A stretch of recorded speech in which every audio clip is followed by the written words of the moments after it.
I would like to thank Ash and Lewis for sending me the story that is coming out of the state of Georgia, where you have this man by the name of Tommy Benton, who has now been named as the he was named to the House committee on Friday.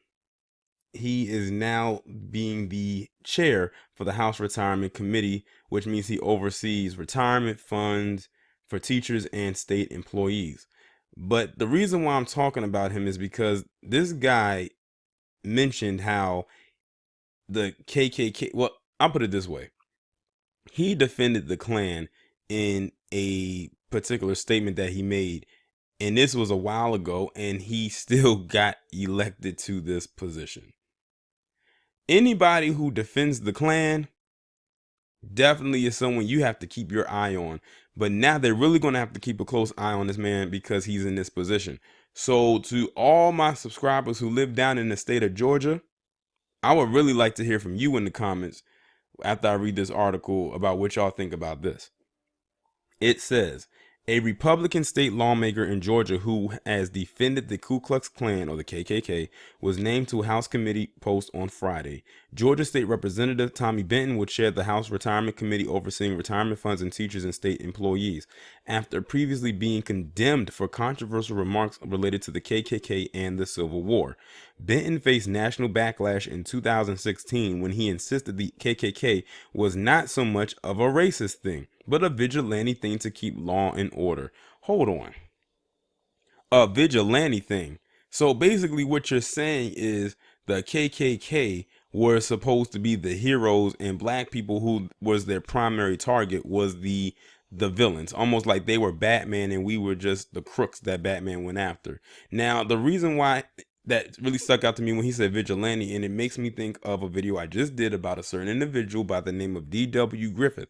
He made that movie Birth of a Nation, where it depicted the KKK or the Klan as heroes or vigilantes to have to save save the white woman from this hypersexualized, needs to get it whenever he can, black man who was really a white man in blackface.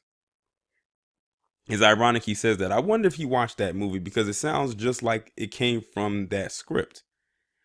It made a lot of people straighten up, he told the paper at the time. I'm not saying what they did was right. It was just the way things were. Y'all better search his closet. He might have a Klan robe up in there. A great majority of prominent men in the South were members of the Klan. Well, he isn't lying about that, because there were a lot of lawyers and judges and doctors and policemen who were Klansmen. You know what? A lot of lawyers and judges and doctors and policemen, and then some, are still Klansmen today. They just not wearing the robe.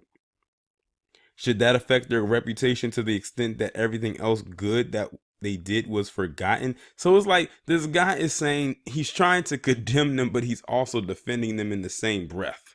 And his defense seems to outweigh his condemnation.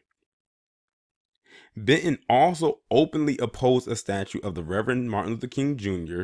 being erected at the Georgia Capitol, arguing that only elected officials should be memorialized at the State House, the newspaper reported. I need to ask the people down in Georgia, who in the hell did y'all just put into office?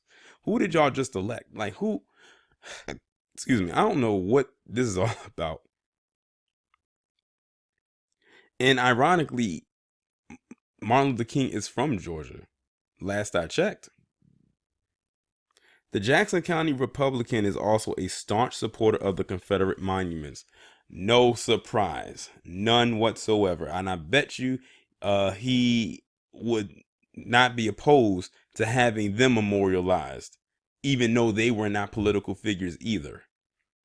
He once pushed for the state to recognize Confederate Memorial Day as an official holiday, referring to the Southern states' role in the Civil War as a 4-year struggle for states' rights, individual freedom, and local government control. The resolution did not mention slavery. Of course it didn't. No one likes to mention the role they played in slavery. That's why they hate when we bring it up. Benton was previously stripped of his chairmanship position in the Human Relations and Aging Committee in 2017 after sharing an article with his colleagues in the Georgia House titled "The Absurdity of Slavery as the Cause of the War Between the States." He was also removed from a civics education study committee. The State House Speaker David Ralston named Benton to the committee on Friday, days before the U.S. celebrates what would have been King's 90th birthday. The speaker's philosophy is that people deserve a second chance, and that's what he has given Chairman Benton, said House spokesman Caleb McMission. McMission insisted that the committee placement was unrelated to the federal holiday honoring King.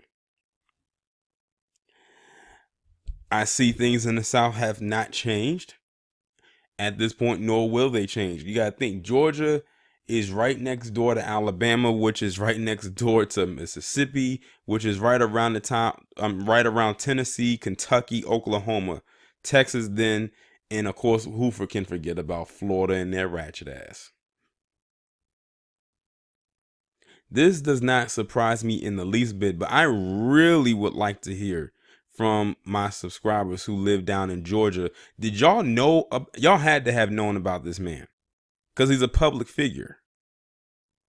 And it's amazing that he was put into that position. I don't know if this is something that the people vote for or if this is something voted on in-house, like, within that committee. It sounds like it's from in-house. So if that's the case, then they were more than willing to put him in there. And notice they said they were willing to give him a second chance. This man has, to me, gotten more second chances than a little bit. And it seems like they're perfectly fine with having someone like him in there. I mean, he defended the KKK. He said that Dr. King shouldn't have a statue because that belongs to political figures. But he had no problem saying that these Confederate figures should also be memorialized and, all types of stuff like that, even though they weren't political figures. Their obsession with these Confederate figures boggles my mind. Like, y'all like people who lost and tried to secede from the Union and were considered traitors to the nation. That lets you know how they line up. But he's most likely a Trump supporter at the same time. So that doesn't surprise me either. But y'all let me know what y'all think down in the comments. Like, share, subscribe. The links will be in the description. I will talk to you in the next one.